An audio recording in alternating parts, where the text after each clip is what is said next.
बलूचिस्तान के जिला नोशकी से मिलने वाली 4 लाशों की शिनाख्त हो गई।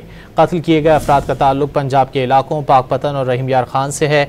गैस बाउजर के ड्राइवर और क्लीनर थे। चारों अफराद को चंद रोज कबल नोशकी में अहमदवाल के करीब से अगवा किया गया था। बलूचिस्तान के जिला नोशकी से मिलने वाली 4 लाशों की शिनाख्त हो गई।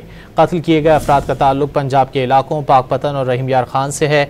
गैस बाउजर के ड्राइवर और क्लीनर थे। चारों अफराद को चंद रोज कबल नोशकी में अहमदवाल के करीब से अगवा किया गया था। बलूचिस्तान के जिला नोशकी से मिलने वाली 4 लाशों की शिनाख्त हो गई। कत्ल किए गए अफराद का ताल्लुक पंजाब के इलाकों पाकपतन और रहीम यार खान से है।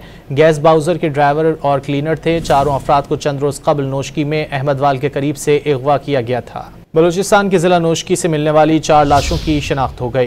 कत्ल किए गए अफराद का ताल्लुक पंजाब के इलाकों पाकपतन और रहीम यार खान से है। गैस बाउजर के ड्राइवर और क्लीनर थे। चारों अफराद को चंद रोज कबल नोशकी में अहमदवाल के करीब से अगवा किया गया था।